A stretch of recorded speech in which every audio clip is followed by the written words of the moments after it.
வணக்கம். கிறிஸ்டமஸ் கதை நம்ம எல்லாருக்குமே நல்லா தெரியும். ஆனா அந்த அழகான கதைக்குள்ள வர்ற ஒவ்வொரு சின்ன சின்ன விஷயத்துக்கு பின்னாலையும் ஒரு பெரிய தெய்வீக திட்டம் ஒளிஞ்சிருக்குன்னு உங்களுக்கு தெரியுமா? ஒரு மாட்டுத் தொழுவத்துல பிறந்ததுல இருந்து ஊரால ஒதுக்கப்பட்ட மேய்ப்பர்களுக்கு முதல்ல செய்தி போனது வரைக்கும் எல்லாத்துக்குமே ஒரு ஆழமான காரணம் இருக்கு. வாங்க அந்த காரணங்களை எல்லாம் இன்னைக்கு நாம ஒன்னொன்னா பார்க்கலாம். நாம எல்லாருமே கிறிஸ்மஸ் கதைய ஒரு அழகான அமைதியான ராத்திரியா தான் கொண்டாடுறோம். ஆனா அது வெறும் ஒரு சம்பவம் மட்டும் இல்லைங்க. அது பல கேள்விகளுக்கான பதில். ஏன் பெத்லஹேம்ல பறக்கணும்? ஏன் சத்திரத்துல இடம் கிடைக்கல? ஏன் அந்த செய்தி முதல்ல மீப்பர்களுக்கு போச்சு? இந்த கேள்விகளுக்கெல்லாம் பதில் தேடும்போது தான் இந்த கதையோட உண்மையான பிரம்மாண்டமே நமக்கு புரிய வரும். வாங்க இதுக்குள்ள என்ன ஆழமா போவோம். சரி, நம்ம கதை எங்க ஆரம்பிக்குதுன்னா, அப்போ உலகத்தையே ஆண்டுகிட்டு இருந்த ரோம பேரரசனோட ஒரு கட்டளையில இருந்து தான். ஆனா பாருங்க, மனுஷங்களோட பெரிய பெரிய திட்டங்களுக்கு நடுவுல ஒரு தெய்வீக திட்டம் எவ்ளோ அழகா நுணுக்கமா வேலை செய்துங்கிறது தான் நம்ம இப்ப பார்க்க போறோம். இதுல பாக்குற விஷயங்கள் எதுவுமே சும்மா யதார்த்தமா நடந்ததில்ல. ஒவ்வொன்னுக்கும் ஒரு காரணம் இருக்கு. இயேசு பெத்லஹேம்ல பிறந்தது ஒரு பயணத்தோட விளைவு மட்டும் இல்ல, அது பல 100 வருஷத்துக்கு முன்னாடியே சொல்லப்பட்ட ஒரு தீர்க்க தரிசனத்தை நிறைவேத்துச்சு. அப்புறம் சத்திரத்துல இடம் கிடைக்காததுனால மாட்டுத் தொழுவத்துல தங்க வேண்டியதா போச்சு. உலகத்தோட ரட்சகர் எவ்வளவு தாழ்மையா தன்னோட பயணத்தை ஆரம்பிச்சிருக்கிறாருன்னு இது காட்டுது. எல்லாத்தையும் விட முக்கியமான விஷயம் என்னன்னா, அந்த நல்ல செய்தி முதல்ல யாருக்கு அறிவிக்கப்பட்டது? ராஜாக்களுக்கோ பெரிய மத தலைவர்களுக்கோ இல்ல. அந்த காலத்து சமுதாயத்தால ஒதுக்கப்பட்ட ராத்திரி நேரத்துல வயல்வெளியில தங்குற சாதாரண மேய்ப்பர்களுக்கு. கடவுளோட கவனம் யாருமே கண்டுக்காத அடித்தட்ட மக்கள் மேலதான் இருக்குங்கிறதுக்கு இது ஒரு மாபெரும் உதாரணம் இல்லையா? இப்போ பூமியில நடந்த சம்பவங்கள் இருந்து நம்ம கவனத்தை நேரா வானத்துக்கு திருப்புவோம். தேவதூதர்கள் வந்து சொன்னாங்களே, அந்த வார்த்தைகளுக்கு பின்னால இருந்த உண்மையான அர்த்தம் என்ன? தேவதூதர்கள் சொன்ன இந்த ஒவ்வொரு வார்த்தைக்கும் ஒரு ஆழமான அர்த்தம் இருக்கு. இது வெறும் பட்டங்கள் இல்ல, இது இயேசுவோட அடையாளம், அவரோட நோக்கம். முதல்ல ரட்சகர்னா என்ன? மக்களை அவங்களோட பாவத்திலிருந்தும் கஷ்டத்திலிருந்தும் காப்பாத்துறவர். ரெண்டாவது மேசியா, அதாவது யூத மக்கள் பல நூற்றாண்டுகளா எதிர்பார்த்துட்டு இருந்த அந்த ராஜா. கடைசியா கர்த்தர். இது வெறும் மரியாதைக்குரிய வார்த்தை இல்ல, அவரோட முழுமையான தெய்வீக தன்மையை காட்டுற ஒரு வார்த்தை. அதுலயும் ரொம்ப முக்கியமா, இது சகல ஜனத்துக்கும் உரிய நற்செய்தி. அதாவது இந்த விடுதலை ஒரு குறிப்பிட்ட நாட்டுக்கோ இனத்துக்கோ மட்டும் கிடையாது, உலகத்துல இருக்கிற எல்லாருக்குமானது. இந்த வார்த்தைகள் அப்பப்பா இயேசுவோட பிறப்ப நேரா பரலோகத்தோட மகிமைக்கும் பூமிக்கான சமாதானத்துக்கும் முடிச்சு போடுது. இது ஏதோ ஒரு குழந்தை பொறுக்கிற சாதாரண விஷயம் இல்ல, பிரிஞ்சு கிடந்த வானத்தையும் பூமியையும் ஒன்னா சேர்க்கிற ஒரு பெரிய சம்பவம்னு இந்த வரிகள் எவ்ளோ அழகா சொல்லுது பாருங்க. சரி, இப்போ கதையோட இடம் மாறுது. பெத்லஹேம் மாட்டுத் தொழுவத்துல இருந்து நேரா எருசலேம்ல இருக்கிற பரிசுத்த தேவாலயத்துக்கு போறோம். இங்கதான் இயேசுவோட எதிர்காலத்தை பத்தின ரொம்ப ரொம்ப முக்கியமான சில விஷயங்கள் வெளிப்பட போகுது. இந்த ஒரு சின்ன டீட்டெயில் அவங்க குடும்பத்தோட நிலைமைய பத்தி எவ்ளோ சொல்லுது பாருங்க. யூத சட்டப்படி முதல் மகனுக்காக ஒரு ஆட்டுக்குட்டிய பலி கொடுக்கணும். ஆனா யோசேப்பு மரியாளும் 2 புறாக்களை மட்டும்தான் காணிக்கையா கொடுத்தாங்க. ஏன்னா ஆட்டுக்குட்டி வாங்க வசதியில்லாத ஏழைகளுக்கு மட்டும்தான் இந்த சலுகை இருந்துச்சு. இது அவங்களோட எளிமைய மட்டும் இல்லாம சட்டத்துக்கு கட்டுப்படுற அவங்களோட குணத்தையும் காட்டுது. உலகத்தையே ஆள வந்த ஒரு ராஜா எவ்ளோ எளிமையான ஒரு ஏழை குடும்பத்துல வளர்ந்திருக்காருன்னு நினைச்சு பார்க்கவே ஆச்சரியமா இருக்குல்ல? நாம அடுத்த பார்க்க போற சிமியோனை புரிஞ்சுக்கணும்னா முதல்ல இஸ்ரவேலின் ஆறுதல் அப்படிங்கிற வார்த்தைக்கு என்ன அர்த்தம்னு தெரிஞ்சுக்கணும். அது வெறும் ஒரு ஆன்மீக நம்பிக்கை மட்டும் இல்ல. ரோமா ஆட்சிக்கு கீழே கஷ்டப்பட்டுக்கிட்டு இருந்த மக்கள் நம்மள காப்பாத்த, நமக்கு ஆறுதல் தர ஒரு மீட்பர் வருவாருன்னு காத்துக்கிட்டு இருந்த ஒரு பெரிய ஏக்கம் அது. யோசிச்சு பாருங்க, இது எவ்ளோ பெரிய கேள்வி. அன்னிக்கு தேவாலயத்துக்கு நூத்துக்கணக்கான குழந்தைங்களை கொண்டு வந்திருப்பாங்க. அதுல சிமியோன் எப்படி இந்த குழந்தைய மட்டும் சரியா கண்டுபிடிச்சாரு? பதில் ரொம்ப சிம்பிள், ஆனா ரொம்ப பவர்ஃபுல். பரிசுத்த ஆவிதான் அவருக்கு அது வெளிப்படுத்துச்சு. இது மனுஷ அறிவுக்கு அப்பாற்பட்ட ஒரு தெய்வீக விஷயம். ஒரு நிமிஷம் இந்த வார்த்தைகளோட தாக்கத்தை யோசிச்சு பாருங்களேன். அந்த காலத்துல விடுதலை, ரட்சிப்பு எல்லாமே இஸ்ரேல் மக்களுக்கு மட்டும்தான் ஒரு பெரிய நம்பிக்கை இருந்துச்சு. ஆனா சிமியோன் என்ன சொல்றாரு? இந்த குழந்தை யூதர்கள் இல்லாத மத்த எல்லா மக்களுக்கும், அதாவது முழு உலகத்துக்கே ஒளியா இருப்பாருன்னு சொல்றாரு. இது ஒரு புரட்சிகரமான வார்த்தை. ரட்சிப்போட கதவை உலகத்துல இருக்கிற எல்லாருக்காகவும் திறந்து விடுற ஒரு பவர்ஃபுல்லான மொமெண்ட் அது. அந்த சந்தோஷமான நேரத்துக்கு நடுவுல சிமியோன் மரியாள் கிட்ட ரொம்ப துக்கமான ஒரு விஷயத்தையும் சொல்றாரு. அதாவது பின்னாடி தன்னோட மகன் சிலுவையில அறையப்படும்போது ஒரு தாயா அவங்க படப்போற அந்த ஆழமான வலியையும் வேதனையையும் இது முன்னாடியே சொல்லுது. ஒரு தாயோட இதயத்துக்கே கொடுக்கப்பட்ட ஒரு தனிப்பட்ட எச்சரிக்கை இது. சிமியோன் சொன்னதுக்கு அப்புறமா அங்கே அன்னால்னு ஒரு வயதான தீர்க்கதரிசியும் வராங்க. யூதத் சட்டப்படி ஒரு விஷயத்த உறுதிப்படுத்த குறைஞ்சது 2 சாட்சி வேணும். அந்த 2வது சாட்சியா அன்னாள் வராங்க. அவங்களும் அந்த குழந்தைய மீட்பர்னு அடையாளம் கண்டு அங்கிருந்த எல்லார்கிட்டயும் இத பத்தி பேச ஆரம்பிச்சிட்டாங்க. இதனால இயேசுவோட அடையாளம் தெய்வீகமா உறுதி செய்யப்பட்டதுக்கு இது இன்னும் ஒரு பெரிய பலத்தை சேர்த்தது. சரி, இப்போ கதையில ஒரு பெரிய ஜம்ப். நேரா 12 வருஷம் முன்னாடி போவோம். இப்போ நடக்க போற இந்த சம்பவம் இயேசுவோட தெய்வீக நோக்கத்தை பத்தி நமக்கு ரொம்ப ஆச்சரியமான ஒரு பார்வையை கொடுக்கும். இந்த டைம்லைனை கொஞ்சம் பாருங்க. பெத்தவங்களோட பதற்றத்தை நம்மால உணர முடியுதா? ஒரு நாள் பூரா பயணம் பண்ணதுக்கு அப்புறம்தான் தங்களோட 12 வயசு பையன் ஒரு பெரிய சிட்டில காணாம போயிட்டானே அவங்களுக்கு தெரிய வருது. அவரை தேடி கண்டுபிடிக்க அவங்களுக்கு 3 நாள் ஆச்சு. அப்பப்பா, அந்த 3 நாள் அவங்களுக்கு எப்படி இருந்திருக்கும்னு யோசிச்சு பாருங்க. இப்போதான் இந்த கதையோட முக்கியமான கேள்விக்கே வரும். ஒரு 12 வயசு பையன் எதுக்காக ஒரு பெரிய நகரத்துல தனியா தங்கிடணும்? அவனோட நோக்கம்தான் என்ன? இயேசுவோட இந்த பதில் அவங்க அப்பா அம்மாவுக்கு மட்டும் இல்ல, நமக்கே ஒரு நிமிஷம் ஷாக்கு கொடுக்குது. முதல் முறையா அவர் கடவுள என் பிதான்னு சொல்றாரு. இதன் மூலமா கடவுளுக்கும் தனக்கும் இருக்கிற அந்த ஸ்பெஷல் உறவை வெளிப்படுத்துறாரு. அவங்க அவரை ஊரெல்லாம் தேடிட்டு இருக்கும்போது அவர் தன்னோட பரலோக பிதாவோட வீட்ல, அதாவது தேவாலயத்துல தன்னோட உண்மையான வேலையில இருந்திருக்காரு. சின்ன வயசுலயே தன்னோட தெய்வீக நோக்கத்தை அவர் புரிஞ்சுக்கிட்டாருங்கிறதுக்கு இதுதான் முதல் தெளிவான பவர்ஃபுல்லான ஒரு அடையாளம். சோ நம்ம பார்த்த மாதிரி கிறிஸ்மஸ் கதையில சும்மா தற்செயலா எதுவுமே நடக்கல. ஒரு எளிமையான பிறப்பு உலகத்துக்கே ஒரு பெரிய விடுதலையை அறிவிச்சது. தேவாலயத்துல நடந்த சந்திப்புகள் அவரோட 2 முக்கியமான நோக்கத்தை, இஸ்ரவேலுக்கு மகிமையாகவும் உலகத்துக்கே ஒளியாகவும் இருக்கிறத வெளிப்படுத்துச்சு. சின்ன வயசுலயே அவர் காட்டின அந்த ஞானம் அவரோட தெய்வீக பணியை உறுதி செஞ்சது. இந்த ஏன் அப்படிங்கிற கேள்விக்கெல்லாம் பதில் தேடும்போது நமக்கு தெரிஞ்ச சாதாரண கிறிஸ்மஸ் கதைக்கு ஒரு புது ரொம்ப பவர்ஃபுல்லான அர்த்தம் கிடைக்குது இல்லையா? இனிமே நீங்க இந்த கதையை கேட்கும்போது கண்டிப்பா இந்த ஆழமான அர்த்தங்களையும் யோசிச்சு பாருங்க.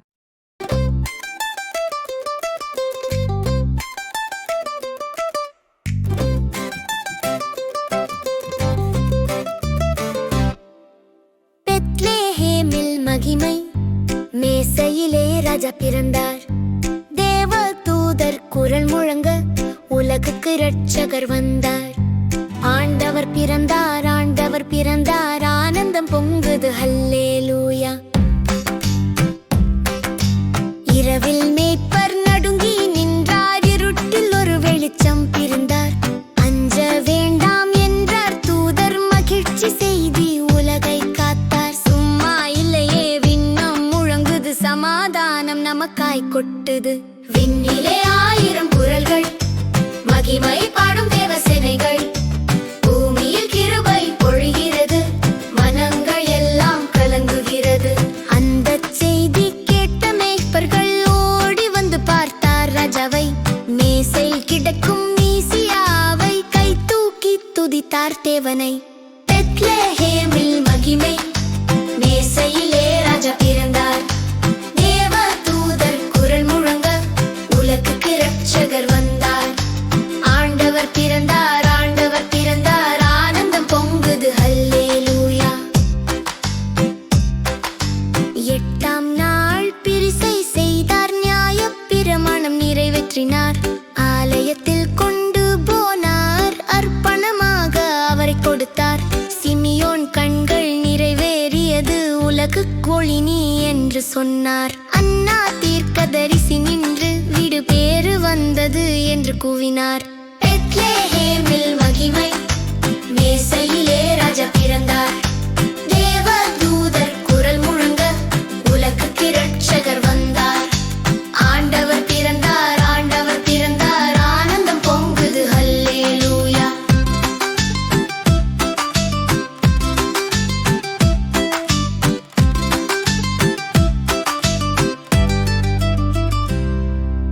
பன்னிரண்டு வயது இயேசு பிதாவின் வீட்டில் இருந்தார். ஆசிரியர்களை அதிர வைத்தார், ஞான வார்த்தை ஊற்றினார்.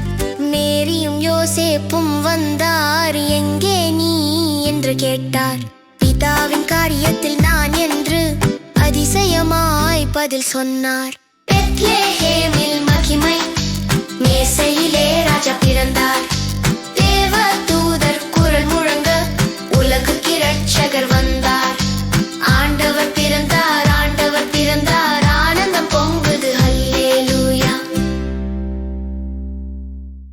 லூக்கா 2 கேள்வி பதில் நியாயப்படுத்தலுடன் யோசேப்பும் மரியாளும் ஏன் பெத்லகேமுக்குச் சென்றார்கள்? பதில்: அகஸ்டஸ் சீசர் மக்கள் தொகை கணக்கெடுப்புக்கான ஆணையை பிறப்பித்தார். நியாயப்படுத்தல்: லூக்கா 2:1 முதல் 4 வரை அவர்கள் தங்கள் மூதாதையர் ஊரில் பதிவு செய்ய வேண்டும் என்று கூறுகிறது. இயேசு ஏன் வீட்டிற்கு பதிலாக ஒரு தொழுவத்தில் பிறந்தார்? பதில்: சத்திரத்தில் இடம் இல்லை.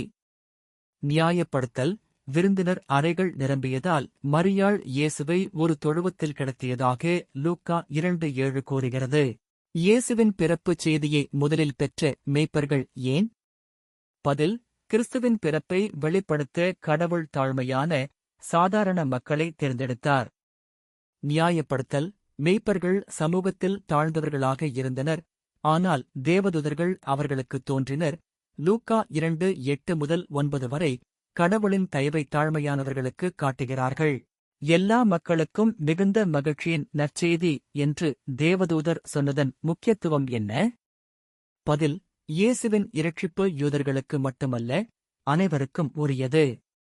நியாயப்படுத்தல்: லூக்கா 2:10 உலகளாவிய இரட்சிப்பை எடுத்துக் காட்டுகிறது. தேவதூதர் இயேசுவை இரட்சகர், மேசியா, கர்த்தர் என்று ஏன் அழைத்தார்? பதில்: இந்த 3 பட்டப்பெயர்களும் அவரது அடையாளத்தை வெளிப்படுத்துகின்றன: மீட்பர், வாக்குத்தத்தம் செய்யப்பட்ட ராஜா, தெய்வீகம். நியாயப்படுத்தல்: லூக்கா 2:11 3 பட்டப்பெயர்களையும் பயன்படுத்துகிறது. இது இயேசுவின் முழு அடையாளத்தை காட்டுகிறது. இயேசுவின் பிறப்பில் கடவுள் ஒரு பரலோக புரவலர் அவரை புகழ்வதை ஏன் காட்டினார்? பதில்: இயேசுவின் வருகை பரலோக மகிமையையும் பூமிக்குரிய சமாதானத்தையும் தருகிறது என்று அறிவிக்க. நியாயப்படுத்தல்: லூக்கா 2:13 முதல் 14 வரை கிறிஸ்துவின் பிறப்பை கடவுளின் மகிமை மற்றும் சமாதானத்துடன் இணைக்கிறது. மேய்ப்பர்கள் ஏன் உடனடியாக பெத்லகேமுக்குச் சென்றார்கள்? பதில்: அவர்களின் கீழ்ப்படிதல் கடவுளின் செய்தியில் விசுவாசத்தைக் காட்டியது. நியாயப்படுத்தல்: லூக்கா 2:15 முதல் 16 வரை அவர்கள் இயேசுவை கண்டுபிடிக்க விரைந்ததாக கூறுகிறது. மரியாள் ஏன் இவற்றை தன் இதயத்தில் பொக்கிஷமாக கொண்டு சிந்தித்தார்கள்? பதில்: இயேசுவின் அடையாளம் மற்றும் பணியின் ஆழமான அர்த்தத்தை அவள் புரிந்து கொள்ள முயன்றாள். நியாயப்படுத்தல்: லூக்கா 2:19 மரியாளின் சிந்தனை தன்மையை எடுத்துக் காட்டுகிறது. 8ஆம் நாளில் இயேசு ஏன் விருத்தசேதனம் செய்யப்பட்டார்? பதில்: யூத சட்டத்தை நிறைவேற்ற. நியாயப்படுத்தல்: லூக்கா 2:21 அவர்கள் மோசேயின் நியாயப் பிரமாணத்தை பின்பற்றியதாக கூறுகிறது. யோசேப்பும் மரியாளும் ஏன் இயேசுவை ஆலயத்தில் சமர்ப்பித்தனர்? பதில்: ஒவ்வொரு முதல் ஆண் குழந்தையும் கர்த்தருக்கு அர்ப்பணிக்கப்பட வேண்டும். நியாயப்படுத்தல்: லூக்கா 2:22 முதல் 23 வரை கர்த்தருடைய நியாயப் பிரமாணத்தை மேற்கோள் காட்டுகிறது. அவர்கள் ஏன் ஒரு ஜோடி புறாக்களையோ அல்லது 2 புறா குஞ்சுகளையோ காணிக்கையாக கொடுத்தார்கள்? பதில்: யோசேப்பும் மரியாளும் ஏழைகளாக இருந்தனர் என்பதைக் காட்டுகிறது. நியாயப்படுத்தல்: லூக்கா 2:24 ஆட்டுக்குட்டியை வாங்க முடியாதவர்களுக்கு அனுமதிக்கப்பட்ட பலியை விவரிக்கிறது. இஸ்ரவேலின் ஆறுதலுக்காக சிமியோன் ஏன் காத்திருந்தார்? பதில்: மேசியா இஸ்ரவேலுக்கு ஆறுதலையும் மீட்பையும் கொண்டு வருவார் என்று அவர் எதிர்பார்த்தார். நியாயப்படுத்தல்: தீர்க்கதரிசனத்தின் அடிப்படையில் அவரது நம்பிக்கையை லூக்கா 2:25 விவரிக்கிறது. சிமியோன் இயேசுவை மேசியாவாக எவ்வாறு அங்கீகரித்தார்? பதில்: பரிசுத்த ஆவி அதை அவருக்கு வெளிப்படுத்தியது. நியாயப்படுத்தல்: லூக்கா 2:26 முதல் 27 வரை அவர் ஆவியால் தூண்டப்பட்டதாக கூறுகிறது. சிமியோன் இயேசுவை புறஜாதியினருக்கு ஒளி என்று அழைப்பதன் அர்த்தம் என்ன? பதில்: இயேசு இஸ்ரவேலுக்கு அப்பால் உலகம் முழுவதும் இரட்சிப்பைக் கொண்டு வருகிறார். நியாயப்படுத்தல்: லூக்கா 2:32 உலகளாவிய இரட்சிப்பைக் காட்டுகிறது. இயேசு இஸ்ரவேலில் பலரை வீழ்ச்சிக்கும் எழுச்சிக்கும் காரணமாக்குவார் என்று சிமியோன் ஏன் கூறினார்? பதில்: மக்கள் அவரை ஏற்றுக்கொள்வார்கள், எழுந்திருப்பார்கள், அல்லது அவரை நிராகரிப்பார். வீழ்ச்சிக்கு நியாயப்படுத்தல் லூக்கா 2:34 மக்களின் இதயங்களில் அவர் ஏற்படுத்திய தாக்கத்தை விளக்குகிறது.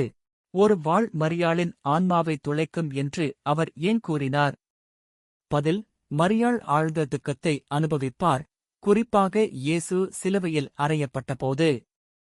நியாயப்படுத்தல் லூக்கா 2:35 இயேசுவின் துன்பத்துடன் தொடர்புடைய தனிப்பட்ட துக்கத்தை குறிக்கிறது. இந்த அத்தியாயத்தில் அன்னாள் ஏன் முக்கியமானவள்? பதில்: மீட்பர் என்ற இயேசுவின் அடையாளத்தை அவள் உறுதிப்படுத்துகிறாள். நியாயப்படுத்தல் லூக்கா 2:36 முதல் 38 வரை மீட்பைக் கொண்டு வருபவர் இயேசு என்று அன்னாள் பகிரங்கமாக அறிவிப்பதை விவரிக்கிறது. 12 வயதில் இயேசு ஏன் கோவிலில் தங்கினார்? பதில்: அவர் தனது தெய்வீக பணியை அறிந்திருந்தார், மேலும் கடவுளின் வார்த்தையை கற்றுக்கொள்ளவும் கற்பிக்கவும் விரும்பினார். நியாயப்படுத்தல் லூக்கா 2:49 அவர் தனது தந்தையின் வீட்டில் இருக்க வேண்டும் என்று கூறுகிறது. லூக்கா 2 சுருக்கம். லூக்கா 2 பெத்லகேமில் இயேசு பிறந்த கதையைச் சொல்கிறது. அவர்களுக்கு இடமில்லாததால் ஒரு தொழுவத்தில் வைக்கப்பட்டது. மகிழ்ச்சியுடன் அவரை சந்திக்கும் தாழ்மையான மேய்ப்பர்களுக்கு தேவதூதர்கள் அவரது பிறப்பை அறிவிக்கிறார்கள். பின்னர் இயேசு கோவிலுக்கு அழைத்துச் செல்லப்படுகிறார். அங்கு சிமியோனும் அன்னாளும் அவர் வாக்குறுதியளிக்கப்பட்ட இரட்சகர் என்பதை உறுதிப்படுத்துகிறார்கள். 12 வயதில் இயேசு கோவிலில் தங்கி ஆசிரியர்களுடன் பேசி அவர் ஏற்கனவே தனது பணியை புரிந்து கொண்டதை காட்டுகிறார். மரியாளும் யோசேப்பும் அவரை கண்டுபிடித்தனர். அவர் வீட்டிற்குச் சென்று ஞானத்திலும் உயரத்திலும் கடவுளிடமும் மக்களிடமும் தயவிலும் வளர்கிறார்.